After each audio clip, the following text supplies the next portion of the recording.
Great. Welcome, everyone. I'd like to call the meeting of the Transit Police Board to order. First, we'd like to invite our guest, Lawrence Paul, to do a land acknowledgement for us. Thank you for coming.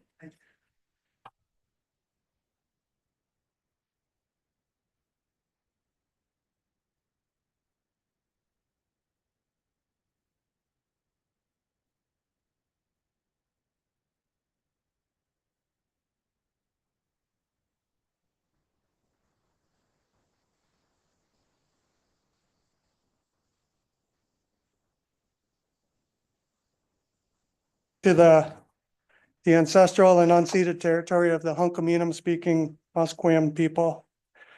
Also Squamish and Tsleil-Waututh through our overlapping territories. Our ancestors would welcome visitors that come to our shore since time immemorial. Protocols passed down from generation to generation that I'm proud to continue today. Thank you for creating the space for me to do this important work today. Aitsepka.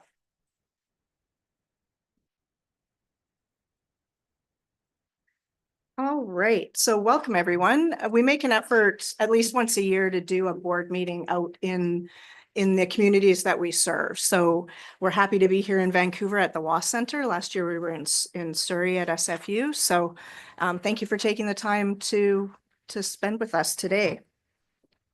So we do have some kind of quick business we need to go through, but we've left plenty of time for questions and comments in the agenda. So we're happy to hear from you in a little bit. All right, so let's start with the consent agenda. Does anyone want to pull from the consent? Bill? Thank you, Madam Chair. I would like to pull consent item 1.1E, which is the year-end financial operating status, and also consent agenda item 1.1G, which is a transit police final budget transmission. Thank you. E and G, anyone else to pull? George? If we could pull F and J. J. Okay.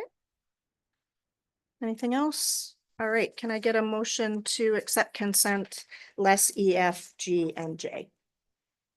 Adam and Bill, thank you. All right, let's talk about E and G, Bill. Great, thank you. I think it's appropriate that we just quickly provide a summary of our year-end financials in 2024 and also the 2024 final budget submission. And I thought it was appropriate that management can provide us with a quick summary on those two areas. Thank you. And good morning, everyone. So just reporting back for our budget for 2024, our total budget was 53.3 million. And of that, our total expenditures were 52.3. So that resulted in a positive variance of approximately $967,000. We just rounded the millions there. And a lot of that had to do with one, just prudence in budget management, and secondly, related to salary savings as well and timing organizationally. And then as we move into 2025, for Transit Police, our budget is 58.7 million. And that is a 10% increase in budget from the previous 2024 budget. A lot of the reason in part, and we'll look forward to sharing a little bit more with you today, relates to the Broadway expansion and that project. As we look to upscale our resources, our sworn civilian officers, we'll be adding 10 officers for safety in and along the line, as well as increasing our civilian professional staff to support in those endeavors, as well as organizationally as we look with different legal, legislative requirements, police services, to ensure that we are meeting commitments as a police agency. Thank you. Great.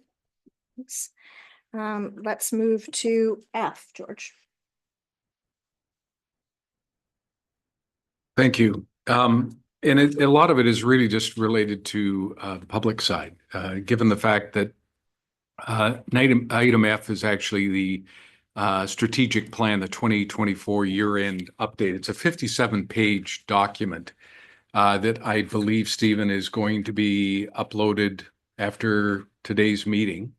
And it would encourage anybody, take a bit of time and read through it. I think so often we look at some of the operational issues and so on, and not necessarily always the broad-based aspects of what Metro Vancouver Transit Police undertake through more than 22 jurisdictions, and the work that's done with our community partners in particular, but also jurisdictional police.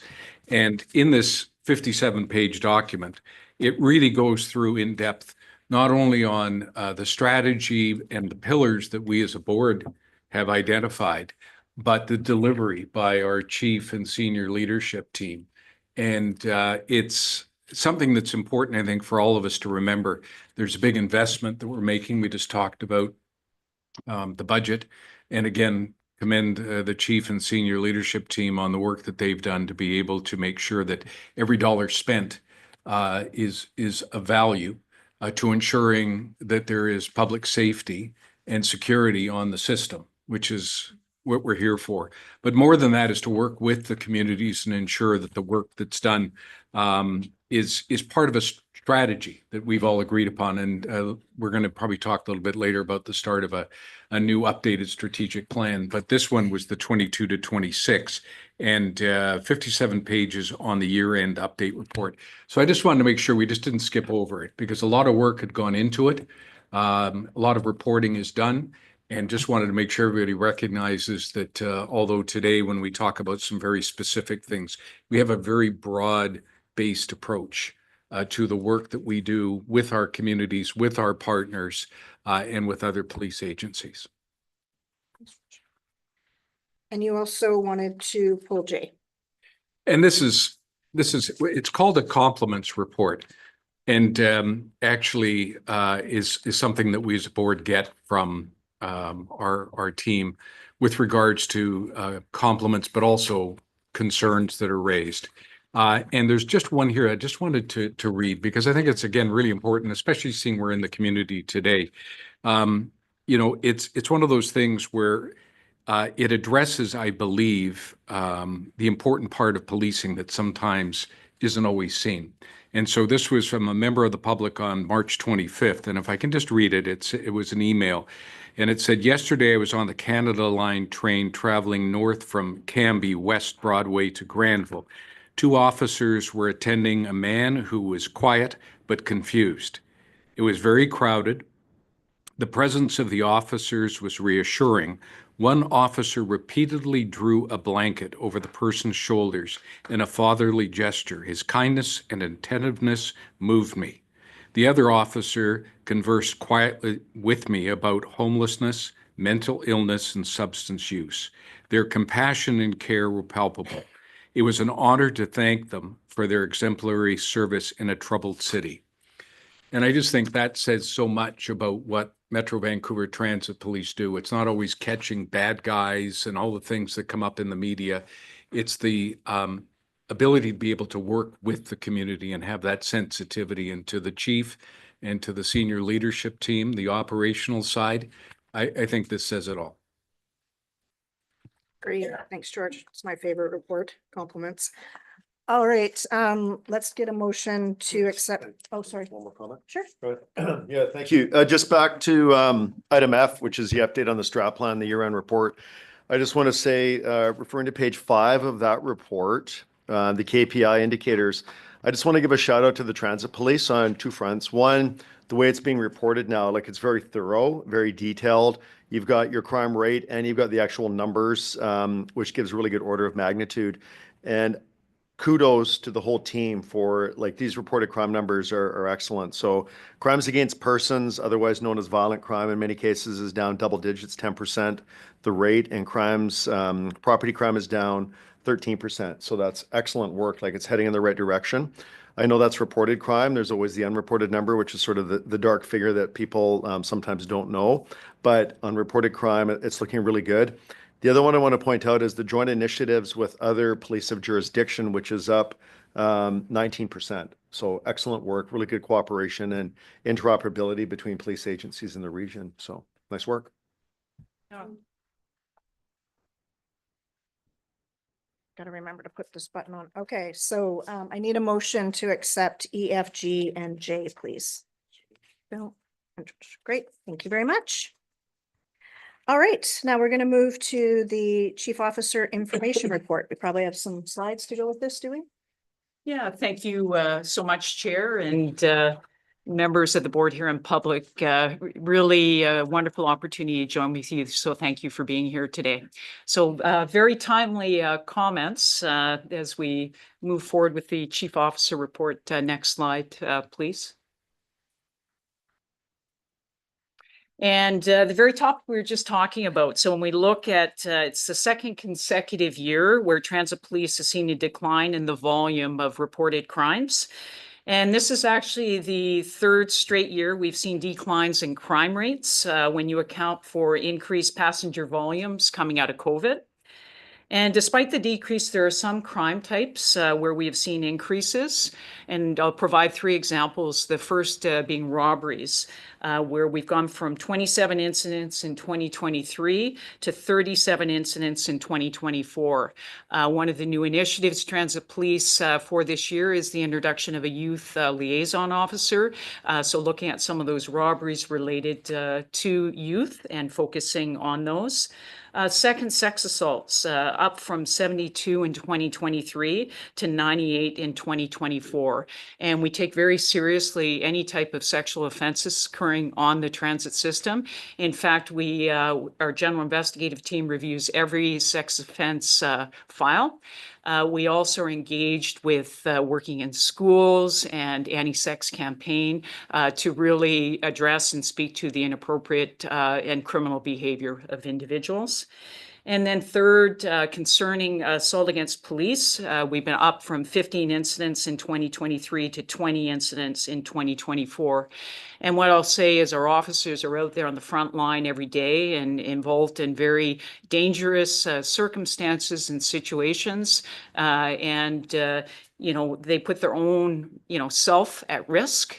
So it's not a category we like to see increases occurring, but I really want to recognize and thank our officers for the work they're doing every day in challenging circumstances. Next slide, please. As you came in on our table, and hopefully some of you have it, if you're not aware, since 2013, Transit Police has promoted its text service to transit riders with great success. You may even recognize some of the individuals on the screen in the room and greeting you today. The text service, it really allows passengers and employees to get in direct contact with Transit Police dispatchers and discreetly let us know what is occurring on a train, a bus, or C-bus without drawing attention to themselves. And passengers can also have a live conversation with our operations communication center. We have our own operators on site at Transit Police that are receiving these calls. And they'll send help, whether it be in the form of police, security, or community safety officers as required.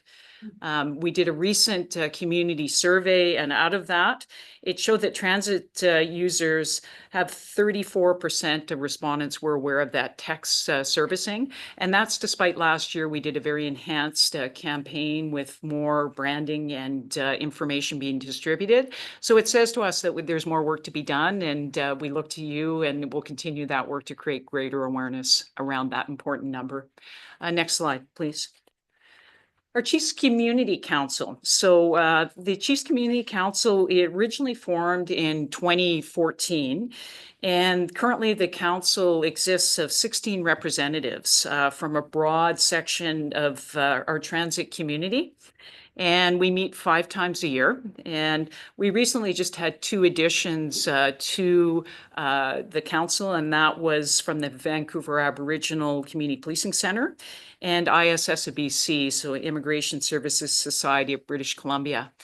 Very timely last night, we endeavored to go into a strategic planning session. So I'm going to share a little bit more with our own strategic plan at Transit Police, but looking for the Chiefs Community Council to do a 2-year strategic plan that will bridge into our next strategic plan in 2027. So very important voice of community, and we really take from that initiatives that we can deal with, whether it be safety, relationship, and other opportunities to work in and with community. Next slide, please. And just moving to that strategic plan, as you can see, we're in a current strategic plan from 2022 to 2026. Of note, our strategic plan currently has 3 pillars, and that is cross-regional policing, engaged community partners, and modern policing culture. That plan was a 5-year plan. We will move into and commencing the process for the development of that new strategic plan for 2027, which will look to be a 3 or 4-year plan, so shorten that time frame. And without question, that community outreach and input will be integral in that process, and we look forward to receiving and reaching out for your feedback as well. Next slide, please. And speaking of growth, so lots of exciting things, and our deputies are going to be sharing a little bit more, but planning for the Millennial Broadway line. So in 2025, when I spoke about the budget, the increase of the 10%, it is looking to scale up those officers for the opening of Broadway line as it relates to public safety and ensuring we have the adequate resources in place. And it's currently scheduled to open in 2027. Also of note, many of you may be aware, and we're looking forward to welcoming the world for FIFA 2026. So with that, I'm going to turn it over now to Deputy Randy Fincham, who oversees our operations division, to tell a little more about initiatives and lead us into FIFA. Thanks, Chief. The Chief mentioned, so my name is Randy Fincham. I'm the Deputy Chief of Operations for Transit Police. So I oversee frontline operational policing, community engagement, as well as our investigation efforts.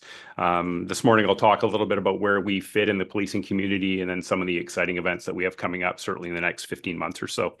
As the Chief mentioned, we're welcoming the world with FIFA in 2026. It's 15 months away, so it's coming up very quickly. As this was planned a number of years out, it's right around the corner for us. So we're well underway with planning with our policing partners. So certainly within the enterprise, planning with TransLink and all of our operating companies with buses and trains and C-Bus and so forth.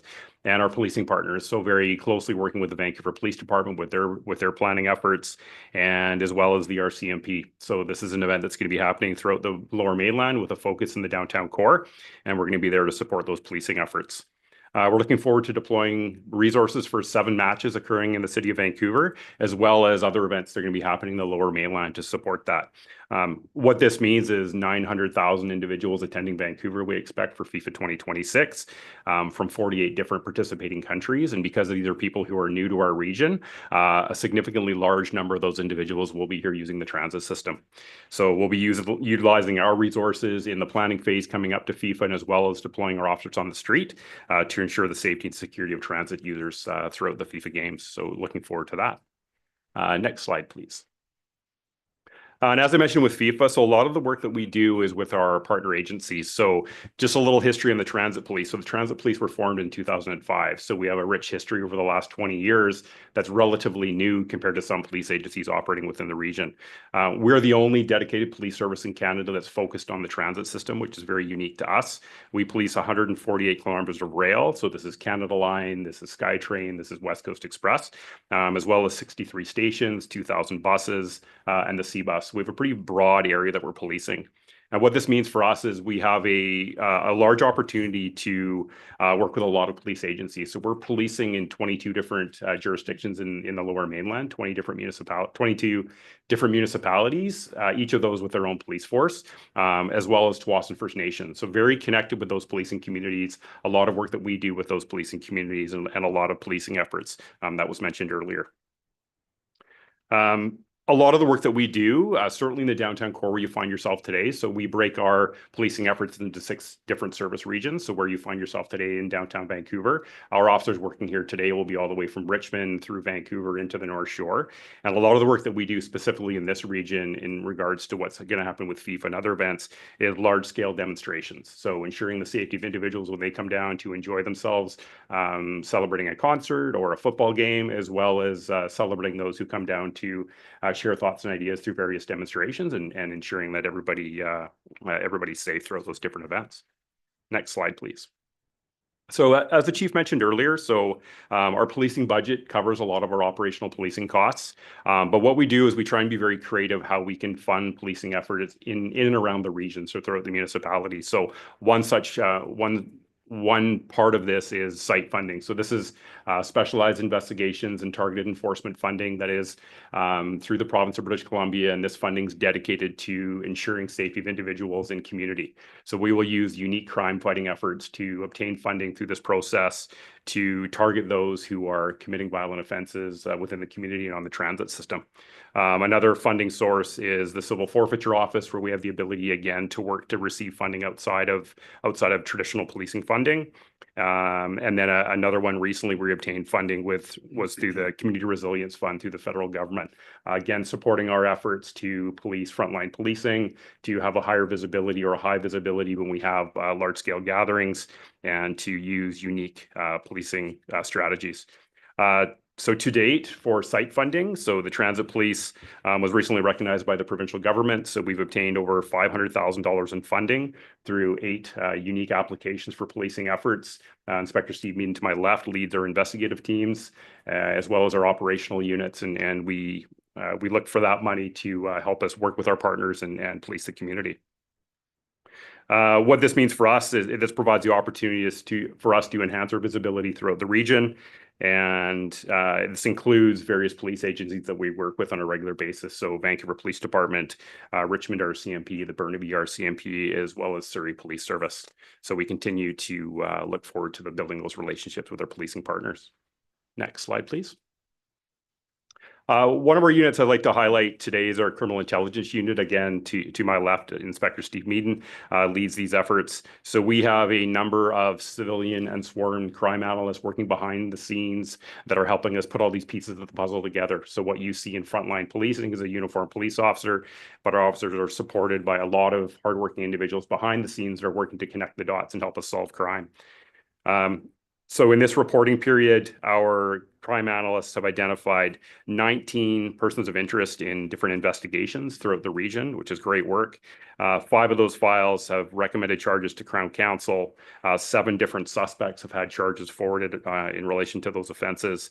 And as well, the crime analysts working within the transit police have identified 6 individuals who were persons of interest for files that were helping outside of our jurisdiction, but with our neighboring police departments. We're very connected with their crime analysts as well.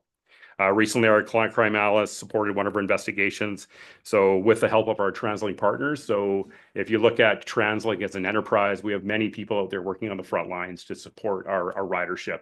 SkyTrain attendants, Canada Line attendants, coach operators, all sorts of people out there that are out there supporting us in our crime fighting efforts. So our analysts, with the support of our Coast Mountain Bus Company partners, identified an individual who was breaking into ticket vending machines. This person had caused a significant amount of damage to those machines. We were concerned for future offending. So thankfully, with the help of our crime analysts, we were able to identify that person, request charges through to Crown Counsel and prevent that from happening again. So great to see that work continuing.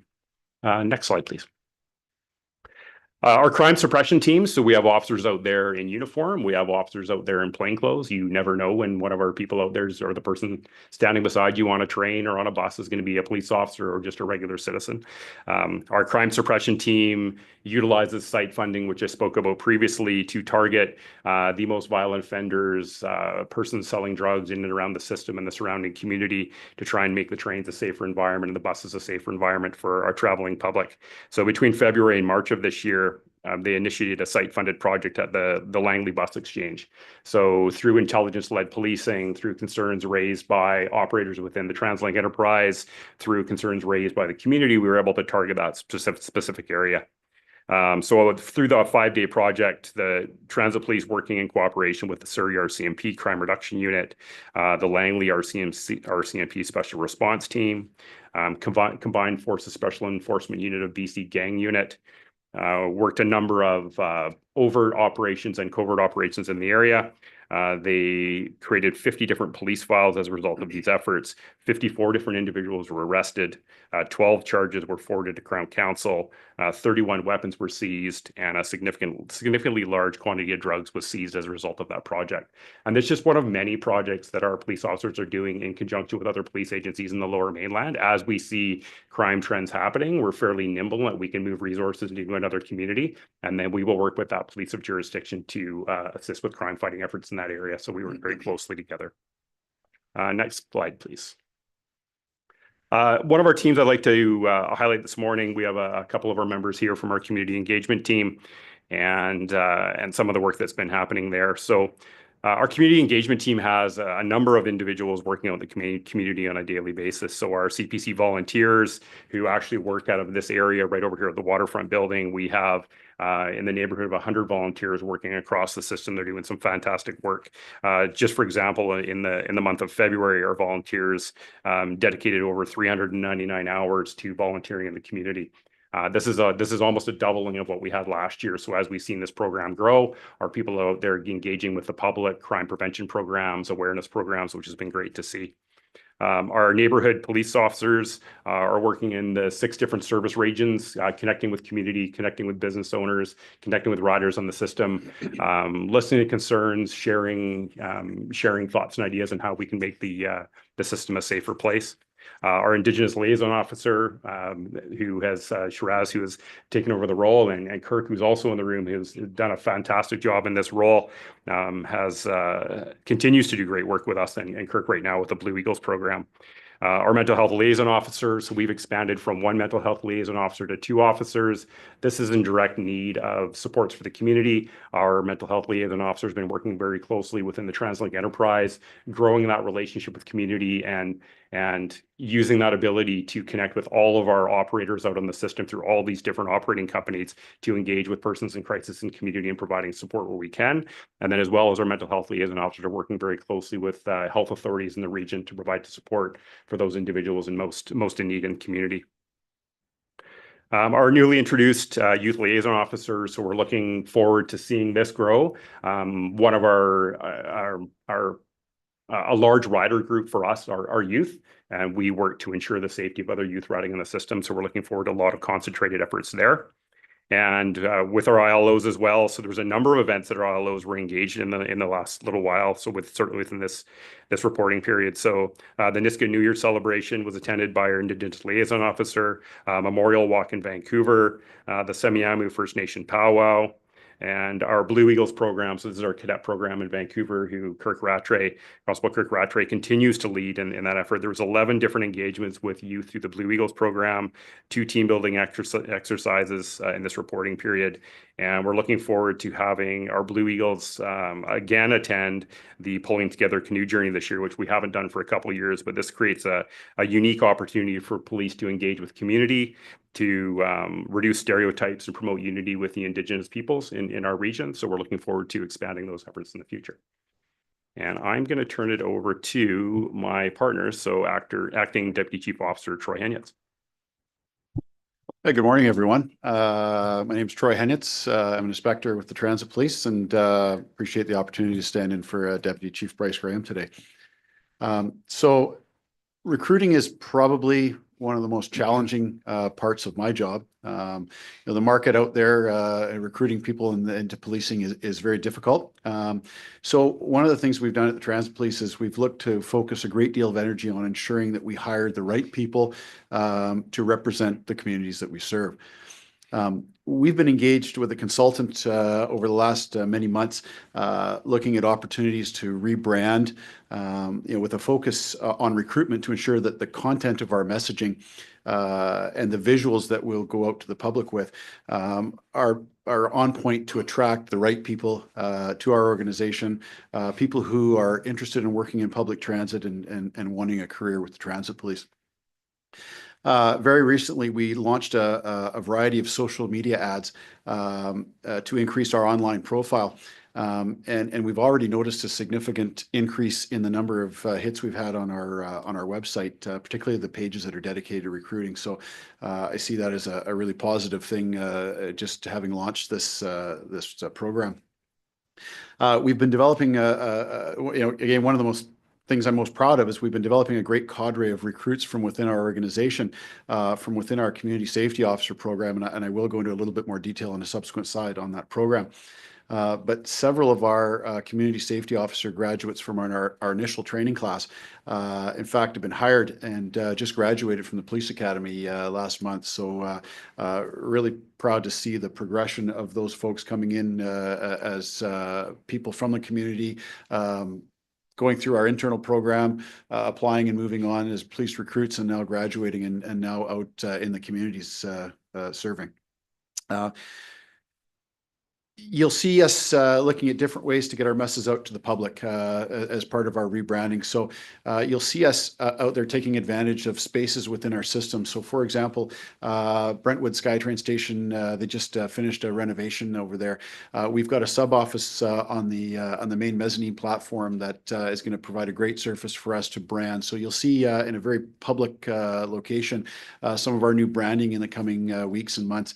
And I think I'm excited. I don't want to give too much away, but I'm excited with the new visuals that we're going to be coming out with. So looking forward to that. Next slide, please. So I mentioned briefly the CSO program. So our community safety officer program, for any of you in the room that don't know about the program, started in 2023 as a 3-year pilot program, which has been incredibly well received by the public, our stakeholders, and across the TransLink enterprise. So within SkyTrain, Canada Line, CMBC, all of our internal stakeholders. So our community safety officers engage in an intensive 12-week training program before they enter a 3-month field training program prior to their graduation. And in 2024, we achieved our full complement of 24 community safety officers, which has allowed us to essentially deploy a 2-tiered policing system within the Transit Police, supplementing our police officers and allowing them to focus their efforts on higher priority calls and more major incidents.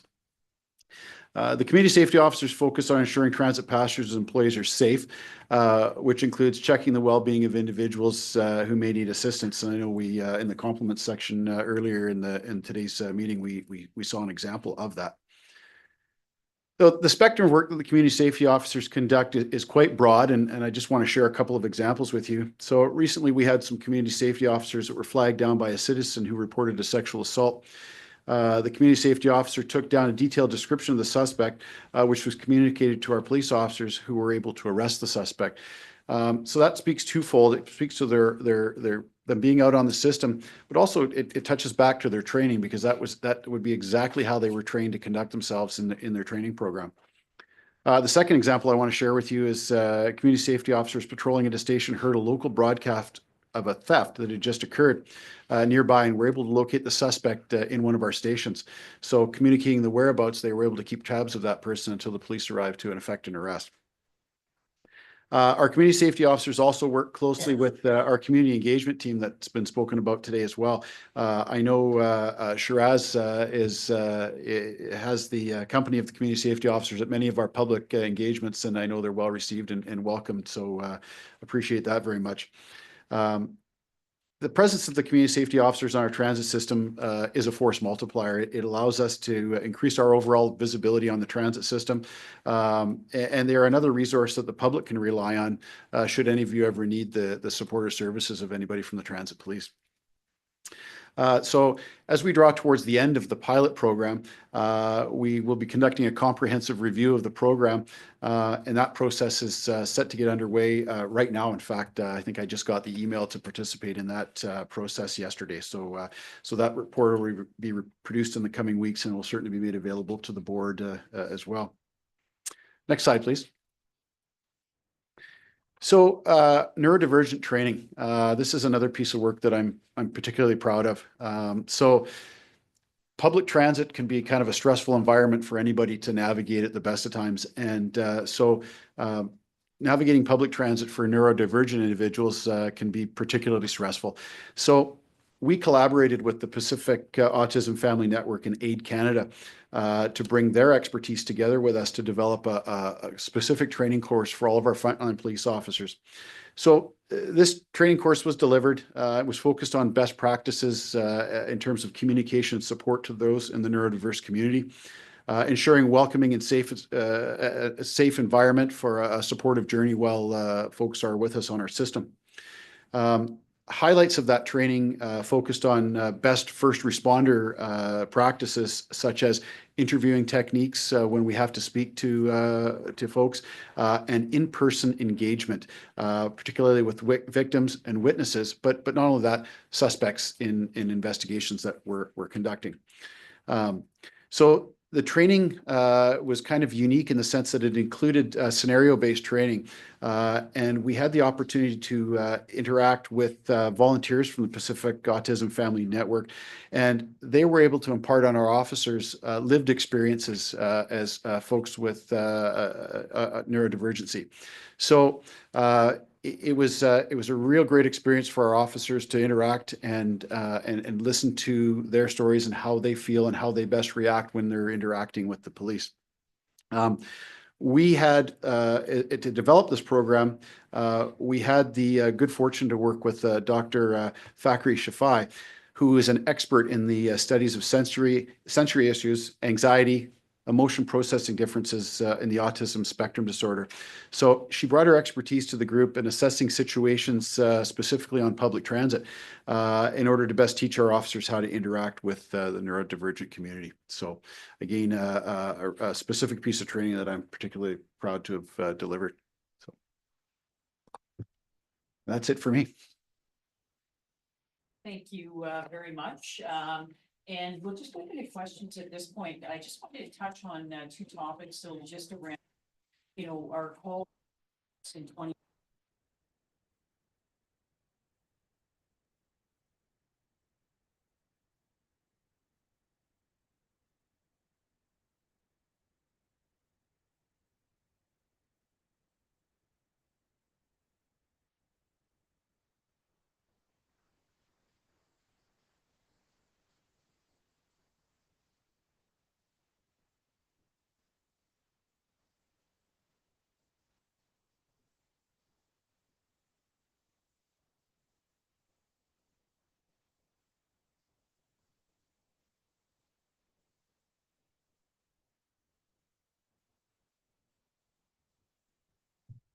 Any questions for Chief, for the deputies?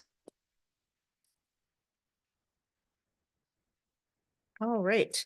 So next item on the agenda is about you. So yeah, we're happy to take questions, comments, anything that you might be concerned about.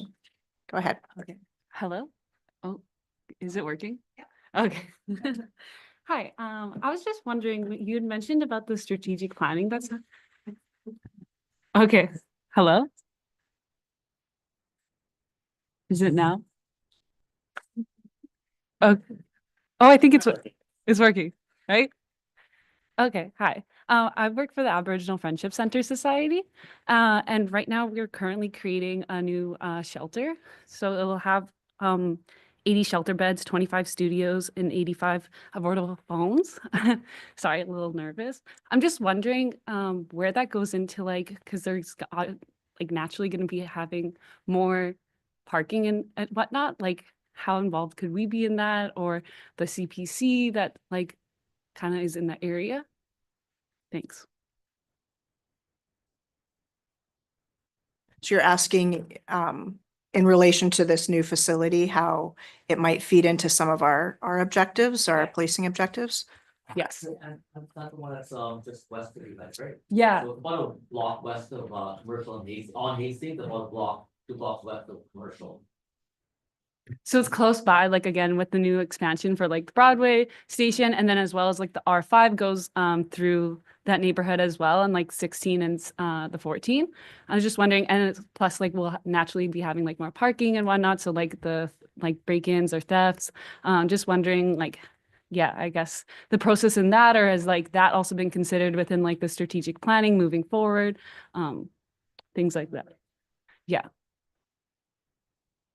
Yeah, thank you for bringing the discussion forward. So I think there's a few different components we're talking about. So that strategic planning component. So with the Chiefs Community Council looking for, the input of different organizations. We also did a community safety survey where allowed opportunities for community groups to bring their feedback forward. And certainly, with our Indigenous liaison officers, we always welcome any type of, feedback and, information that helps form the direction as an agency. More specifically dealing with the new facility, and it's great to see that additional resource coming into community.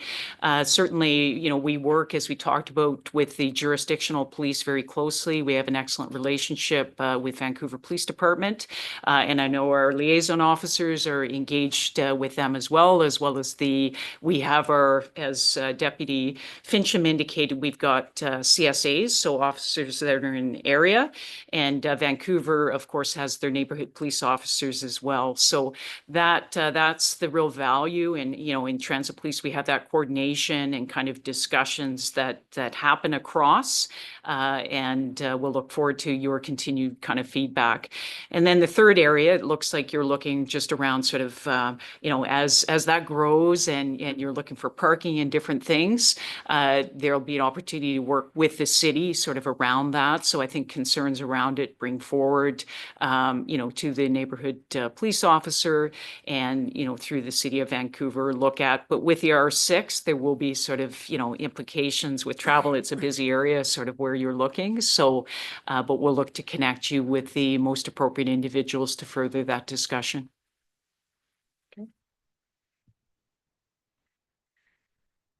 Any other questions? Concerns? Yeah, please. Hello, my name is Andrew Van Eden. I'm the Community Safety Manager for Tsleil-Waututh Nation. And I thank Shiraz for the invitation to join you all today. I hadn't anticipated speaking at all, but through your presentation, I brought up a question or comment regarding your annual reporting and your multi-year strategic planning.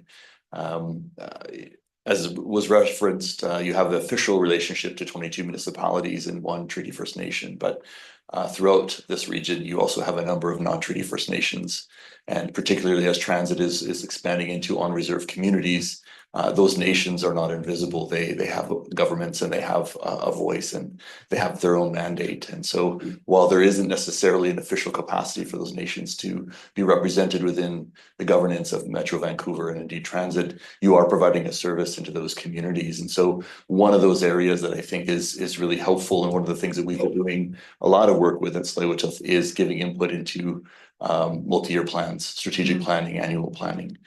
We've been doing it with RCMP in Burnaby and North Vancouver. We've been doing it with VPD. And it is another opportunity to engage directly with First Nation communities that are interacting with the transit services and indeed with transit police, whether it be on reserve or whether it be somewhere else. So I'm just hoping that as you look forward to your next strategic planning starting next year, I think you'll give that kind of consideration to the nations who are also within the area and ensure that that engagement is happening to get voice into those really important feedbacks. So thank you very much. Yeah, great. Thank you for that. Yes, part of our process is consultations. So yeah, we'd be happy to reach out at that point. So yeah, later in the year, we'll start that planning process and consultation process. Thanks. Yeah, go right ahead.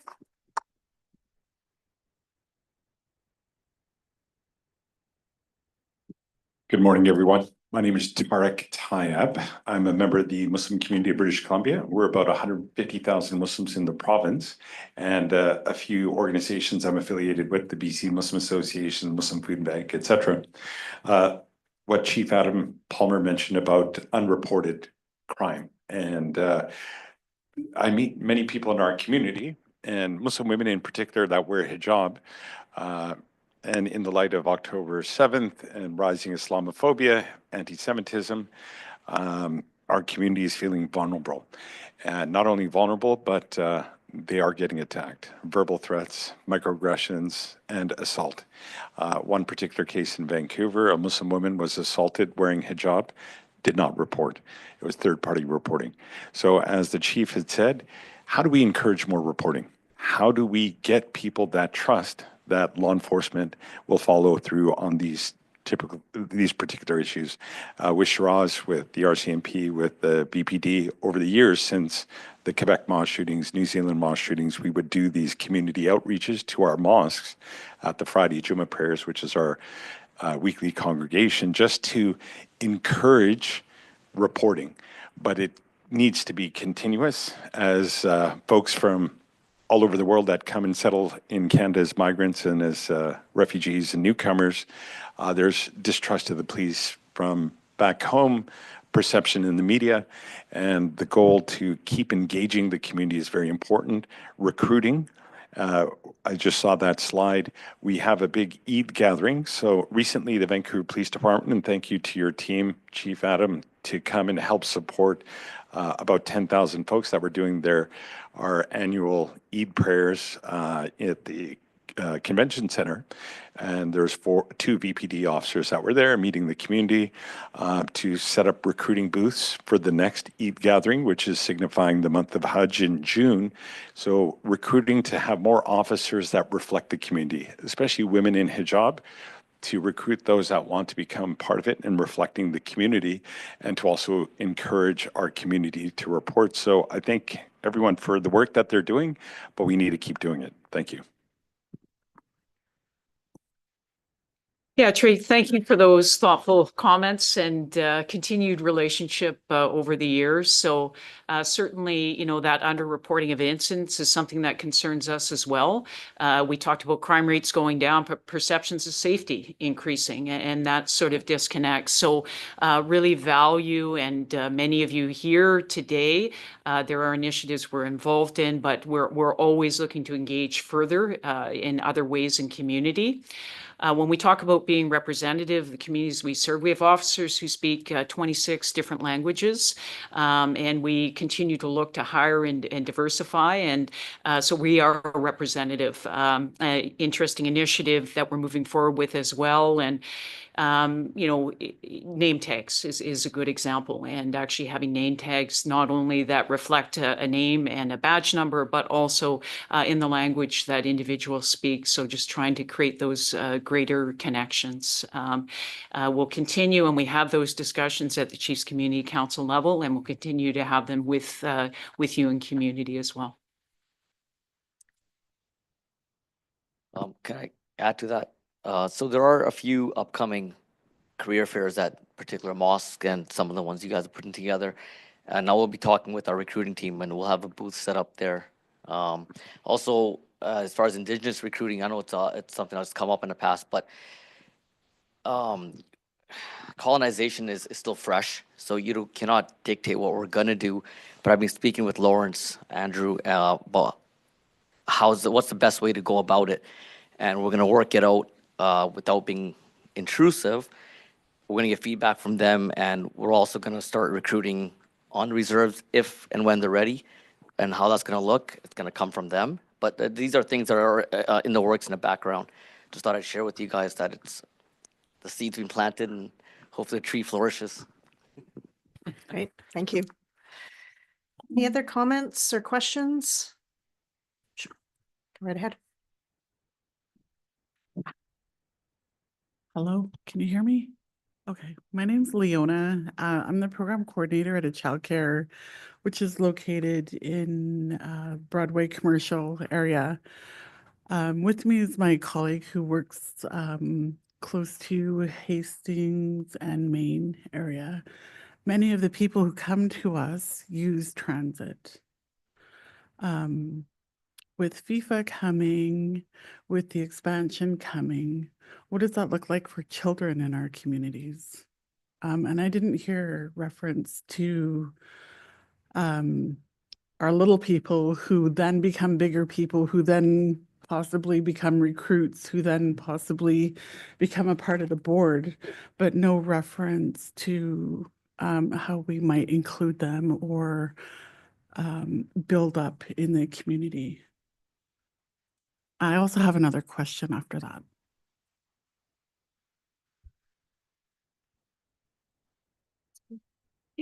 Yeah, so thank you. And I think if I'm understanding sort of what are we doing to look to engage youth from an earlier age. And one program that we have not shared today, some of you may be familiar, is our Blue Eagle program.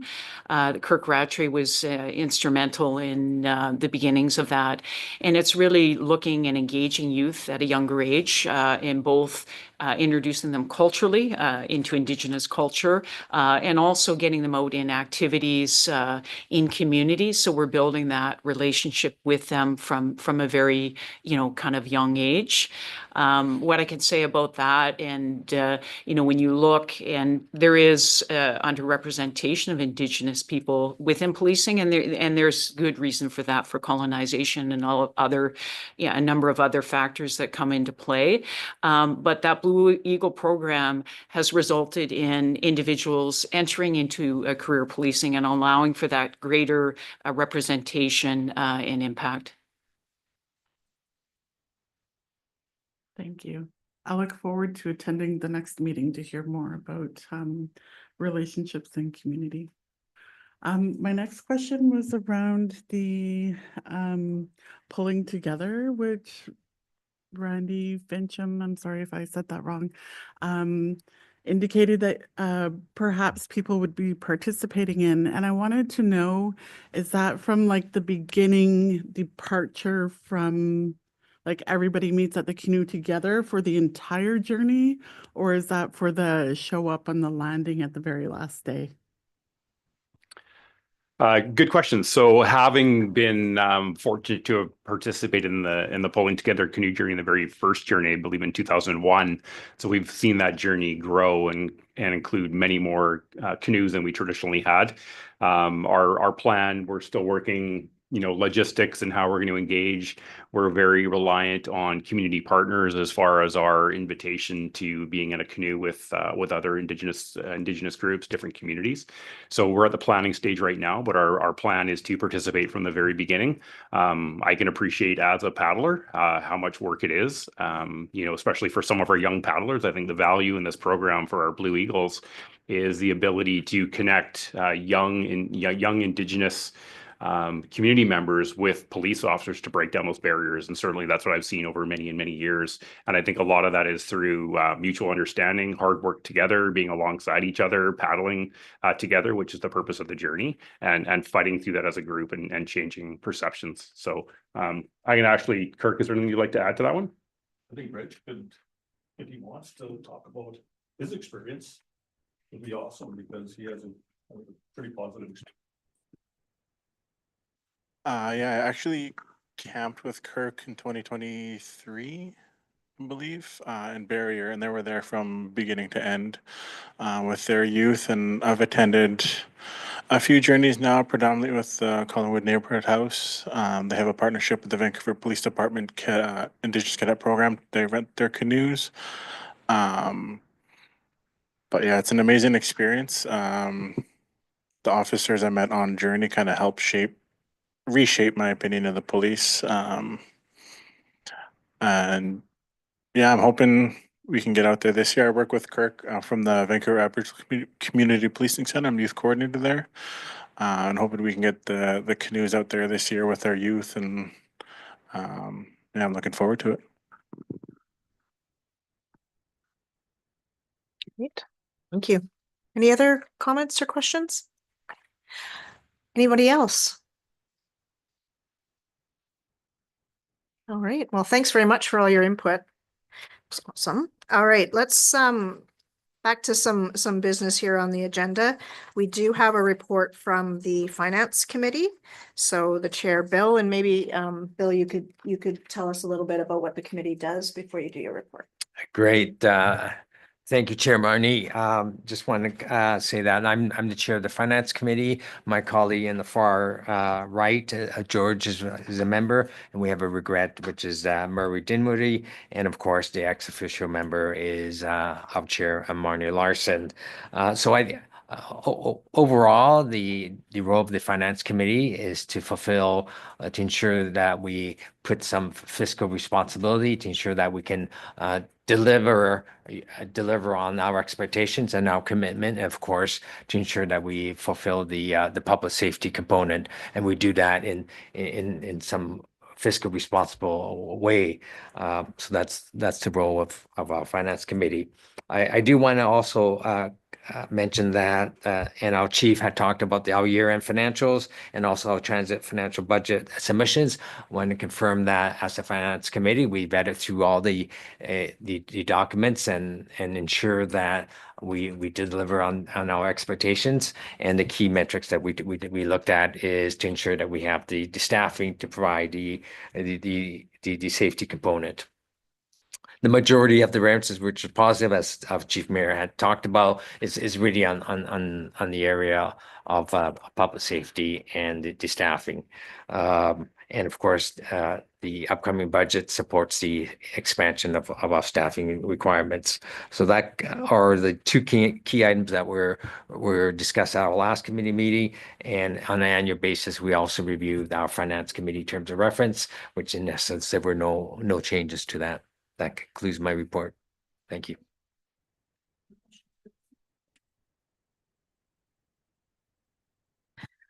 Over to George. He'll give a quick report from the Governance and Community Engagement Committee. Sure. Thank you very much. The Governance Community and Community Engagement Committee consists of 4 members of the board. Christina is part of it. Murray Dinwoody is away today.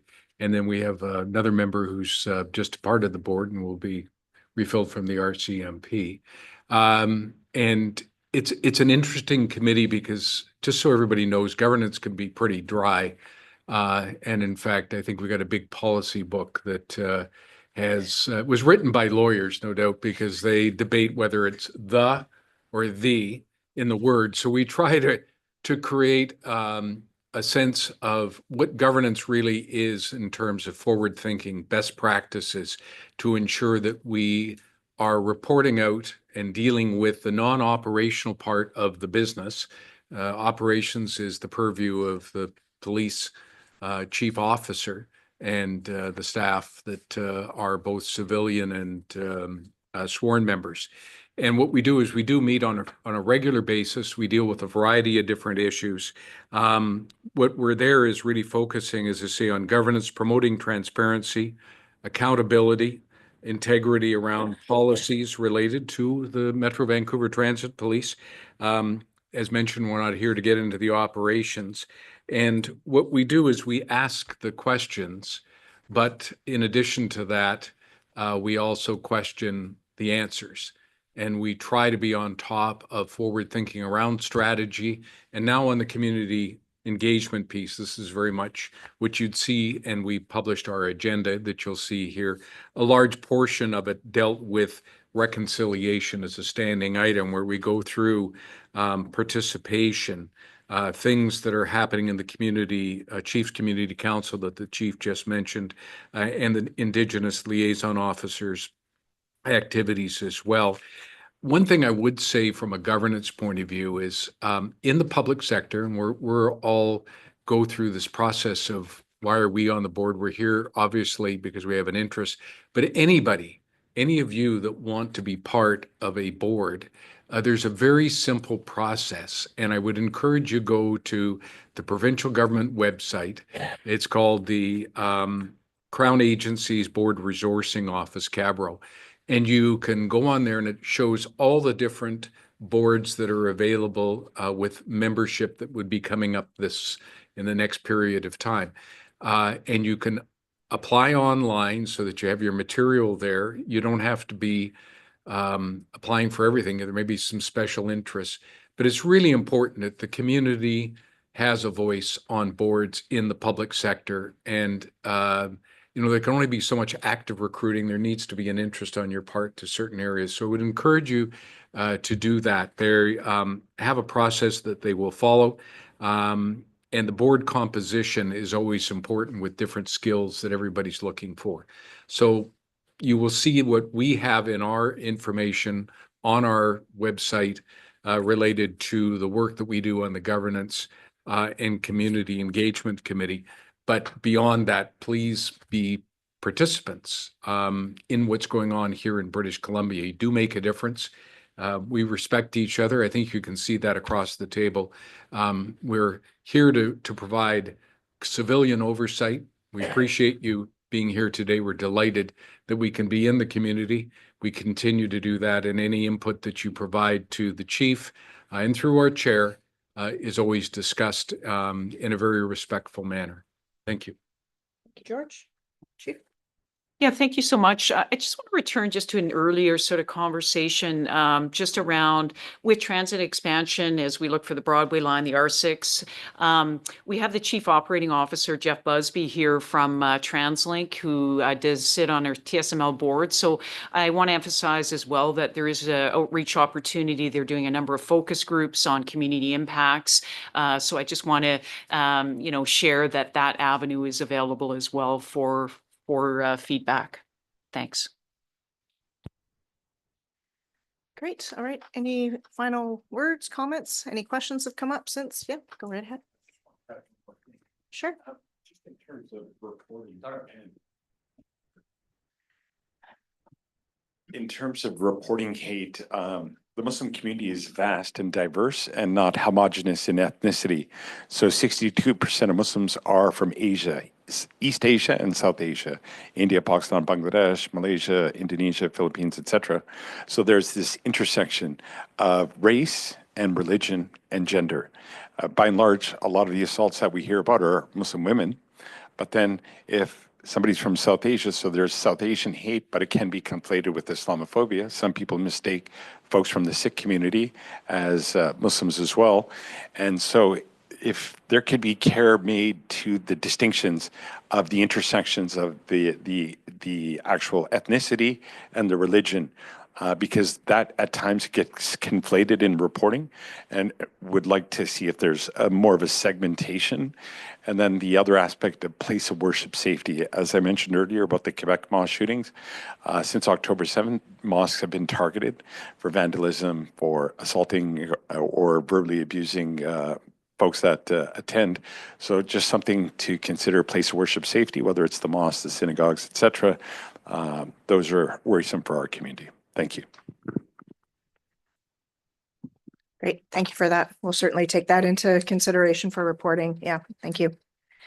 Anything else? Any final words? Sure. Go ahead, Rich. You guys mentioned earlier about the addition of the youth liaison officer. And I appreciate that, especially as a youth worker aspect. But in the Indigenous community, the distrust for police is still very high.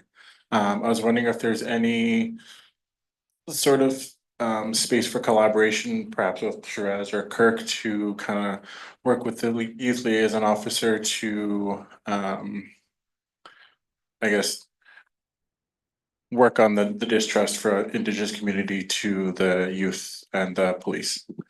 So I am going to say without question, and I'm going to turn it to Deputy Fincham for further comment.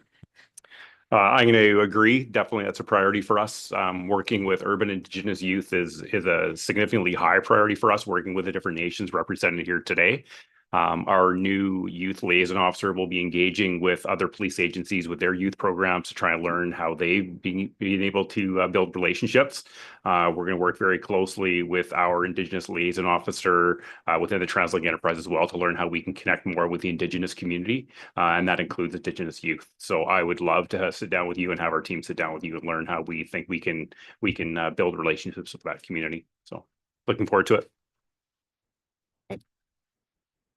And just, a final comment, just, recognition getting out to the different nations. So with TransLink, with the CEO, I look forward to invitations been extended, and I hope to be welcomed into the various nations, but think that's very important for those discussions. As well, there's an elders circle from the Indigenous Relations section at TransLink that Transit Police will be being represented and attending as well. So definitely, focus in building relationships in all different areas. And, I cannot thank enough again for all of you being here today, and really look forward to continuing to build on our partnership. Great. Final call. All right, before we close out the meeting, I do want to take some time to recognize Chief Palmer. He is retiring at the end of the month and therefore has to retire off our board. So after decades of service and 11 years on this board, he's going to be moving to his next adventure. So we want to thank him for all his great advice and insights. He's been a really dedicated member of this board. So thank you. We're going to miss you, Adam.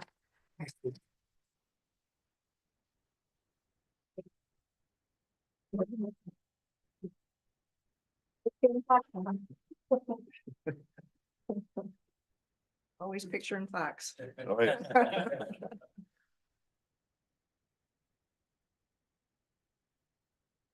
Thank you. Great. Wanna say anything? Sure, yeah, I'd be happy to say a few words. No, thank you very much, Marnie, all the community members that are here today, my fellow board members, chief, members of the executive of the Metro Vancouver Transit Police. I really, really appreciate your recognition and that beautiful shadow box and memento. It's amazing. I just want to say that after 11 years serving on this board, this is a really premium, top-notch board. And I do serve on a number of boards over the years, at least 6 or 7. And I will say that this board really is at the top of their game and is really engaged with community and really cares about the community and public service and policing on the transit system. I've seen the whole board turnover during my time on the board and the whole executive of the transit police turnover and many of the longtime staff members. And I will say that it's in a very good place in history right now. You got a very dedicated team that's very community engaged. And just thank you so much. It's been an honor to serve on this. And I, as well as all the things I've learned and as well as tried to contribute to this board, a lot of lasting friendships have developed out of this. And I'll always be thankful for that. So thank you, everybody.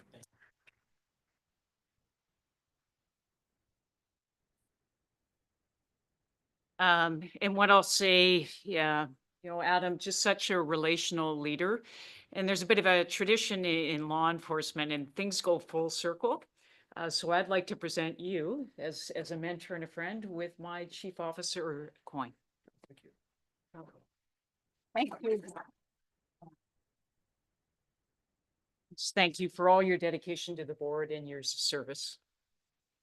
We look forward to your next adventure. So yeah, we'll miss you. All right, so that brings our meeting to a close. Our next meeting is June the 20th. So you're certainly welcome to participate then too. So thanks everyone for your time. We really appreciate